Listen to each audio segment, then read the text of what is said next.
Hello hi అండి, అందరికీ నమస్కారం.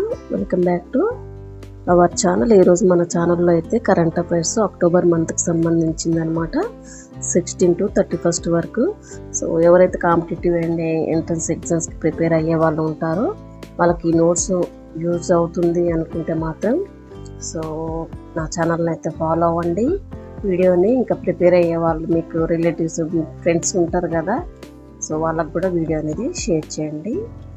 పక్కనే ఉన్నటువంటి బెల్ ఐకన్ కూడా యాక్టివేషన్ చేసుకోండి. ఎప్పుడైతే నేను వీడియోస్ అప్లోడ్ చేస్తానో మీకు నోటిఫికేషన్ అనేది రావడం జరుగుతుంది. సో నేను అప్లోడ్ చేసినటువంటి వీడియోస్ అయితే మిస్ కాకుండా ఉంటారు. నేను ఇచ్చేటటువంటి నోట్స్ని మీకు మిస్ కాకుండా ఉంటారు అన్నమాట. సో ఈరోజు మొదటగా నాగపూర్ మెట్రో రైల్ ప్రాజెక్ట్ 2వ దశ నిర్మాణం కోసం రూపాయలు 733 కోట్ల ఆర్డరు ఇటీవల ఏ కంపెనీకి లభించింది? నాగపూర్ మెట్రో రైల్ ప్రాజెక్టు 2వ దశ నిర్మాణం కోసం రూపాయలు 733 కోట్ల ఆర్డర్ ఇటీవల ఏ కంపెనీకి లభించింది అంటే సిమెన్స్ కంపెనీకి అయితే లభించడం జరిగిందనమాట. సో 2025లో మొట్టమొదటి 6 నెలల్లో అంతర్జాతీయంగా ఎక్కువ ఐపీఓలు జారీ చేసినటువంటి దేశాల్లో భారత జాతీయ స్టాక్ ఎక్స్చేంజ్ ఏ స్థానంలో ఉంది? 2025లో మొట్టమొదటి 6 నెలల్లో అంతర్జాతీయంగా ఎక్కువ ఐపీఓలు జారీ చేసినటువంటి దేశాల్లో భారత జాతీయ స్టాక్ ఎక్స్చేంజ్ ఏ స్థానంలో ఉంది అంటే 4వ స్థానంలో ఉంది. ఒక విషయం చెప్పడం మర్చిపోయానండి. ఎవరికైతే ఈ నోట్స్ కావాలి అనుకుంటున్నారో ఈ నోట్స్ పీడిఎఫ్ కావాలి అనుకుంటే మాత్రం నా ఇన్స్టాగ్రామ్ లింక్ అయితే డిస్క్రిప్షన్లో మెన్షన్ చేస్తాను. సో అక్కడ వచ్చే నోట్స్ కావాలి అనుకున్న వాళ్ళైతే మెసేజ్ చేయండి. అయితే ఆ నోట్స్ పీడిఎఫ్లు కూడా నేను పెయిడ్ పీడిఎఫ్లు అయితే ఇస్తానండి. సో అక్కడైతే కావాలనుకున్న వాళ్ళైతే మెసేజ్ అయితే చేయండి. ఇన్స్టాగ్రామ్ లింక్ అయితే నేను డిఎం చేశాను, ఒకసారి అయితే చూసి ఈ నోట్స్ పీడిఎఫ్ కావాలనుకున్న వాళ్ళు మెసేజ్ చేయండి. నెక్స్ట్ వన్ వచ్చేసి గల్ఫ్ ఆఫ్ ఫిన్లాండ్ ఏ సముద్రంలో భాగంగా ఉంది? గల్ఫ్ ఆఫ్ ఫిన్లాండ్ ఏ సముద్రంలో భాగంగా ఉంది అంటే బాల్టిక్ సముద్రంలో భాగంగా ఇది ఉందన్నమాట. అయితే ఇటీవల గల్ఫ్ ఆఫ్ ఫిన్లాండ్ పైన ఉన్నటువంటి గగనతలంలోకి MiG-31 విమానాలు ప్రవేశించి నిబంధనలు ఉల్లంఘించాయంట అని ఎస్తోనియా దేశం అయితే పేర్కొనడం జరిగింది. అయితే ఈ MiG-31 విమానాలు ఏ దేశానికి చెందినవంటే రష్యా దేశానికి చెందినవంట. ఇవైతే విమానాలు ఇక్కడ గల్ఫ్ ఆఫ్ ఫిన్లాండ్ పై గగనతలంలోకి ప్రవేశించి నిబంధనలను ఉల్లంఘించిందని ఎస్తోనియా దేశం అయితే పేర్కొనడం జరిగిందనమాట. సో నెక్స్ట్ వన్ వచ్చేసి వాయనాడ్ ప్రాంతంలో ఇటీవల కొండ చర్యలు పెరిగిపడ సంఘటన గ్రే రైనో ఈవెంట్ తరహా కార్యక్రమం.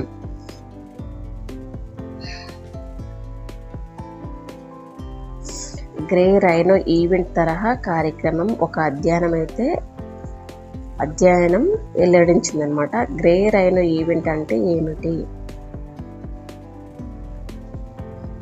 వాయనాడ్ ప్రాంతంలో ఇటీవల కొండ చర్యలు విరిగిపడినటువంటి సంఘటనలో భాగంగా గ్రే రైనో ఈవెంట్ తరహా కార్యక్రమం అని ఒక అధ్యయనం అయితే వెల్లడించిందనమాట. ఆ అధ్యయనం గ్రే రైనో ఈవెంట్ అంటే ఏంటి అంటే తరచుగా నిర్లక్ష్యం చేసే ఎక్కువగా సంభవించేటటువంటి అవకాశాన్ని కలిగినటువంటి అత్యంత తీవ్రత కలిగిన సంఘటనలు.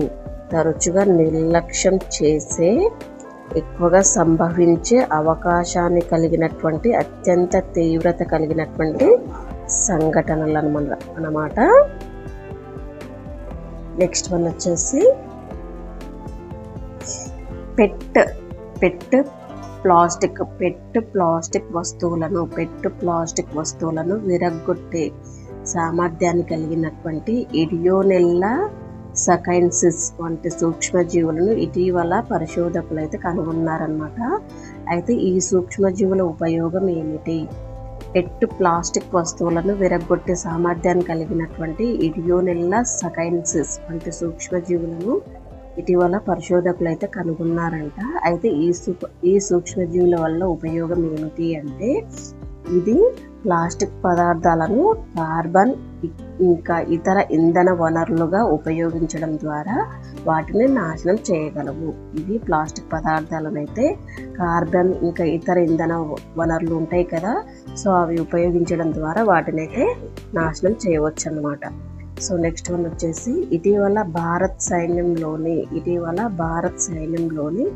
సప్తశక్తి కమాండ్ రాజస్థాన్లోని మహాజన్ క్షేత్ర ఫైరింగ్ రేంజ్లలో సమీకృత ఆయుధ విన్యాసాలను అయితే నిర్వహించిందనమాట. వాటి పేరేమిటి? ఇటీవల భారత సైన్యంలోని సప్తశక్తి కమాండ్ అనేది రాజస్థాన్లోని మహాజన్ క్షేత్ర ఫైరింగ్ రేంజ్లలో సమీకృత ఆయుధ విన్యాసాలను అయితే నిర్వహించిందనమాట. అయితే వాటి పేరేమిటి అంటే ఆమోగ్ ప్యూరీ ఆయుధ విన్యాసాలను అయితే నిర్వహించింది. వాటి పేరు ఏంటంటే ఆమోగ్ ప్యూరీ. వచ్చేసి కేంద్ర శాసన అసెంబ్లీకి అధ్యక్షుడిగా విఠల్ భాయ్ పటేల్ ఎన్నికైన సందర్భానికి 100వ జయంతి ఉత్సవం ఇటీవల జరిగిందనమాట. అయితే పటేల్ ఈ పదవిని ఏ సంవత్సరంలో స్వీకరించారు? కేంద్ర శాసన అసెంబ్లీకి అధ్యక్షుడిగా విఠల్ భాయ్ పటేల్ ఎన్నికైన స్వర్ణానికి అయితే 100 సంవత్సరాలంట. ఆ 100 సంవత్సరాల ఉత్సవం కూడా ఇటీవల జరిగిందంట. అయితే ఆ పటేల్ గారు ఈ పదవిని ఏ సంవత్సరంలో స్వీకరించారు అంటే 1925 సంవత్సరంలో అయితే స్వీకరించడం జరిగిందనమాట. సో నెక్స్ట్ వన్ వచ్చేసి ఇటీవల ఈ దేశం హాన్ గుయాంగ్ పేరుతో విన్యాసాలను నిర్వహించింది. ఇటీవల ఏ దేశం హాన్ గుయాంగ్ పేరుతో విన్యాసాలను నిర్వహించింది? తైవాన్ దేశం అనమాట. సో ఇది అండి ఈరోజు మన ఛానల్లో అయితే కరెంట్ అఫైర్స్. ప్లీజ్ షేర్ చేయండి, లైక్ చేయండి, సబ్స్క్రైబ్ చేసుకోండి. అంతేకాకుండా ఎవరికైతే ఈ నోట్స్ పీడిఎఫ్ కావాలి అనుకుంటున్నారో సో వాళ్ళైతే కావాలి అనుకున్న వాళ్ళు ఇన్స్టాగ్రామ్ లింక్ అయితే డిస్క్రిప్షన్లో ఇస్తానండి. సో మెసేజ్ అయితే చెయ్యండి, అది కూడా నేను పీడిఎఫ్ అయితే ఇస్తానండి. సో అక్కడ నాకు మెసేజ్ చేస్తే ఎలా ఏంటి అనేది అయితే నేను చెప్తానమాట.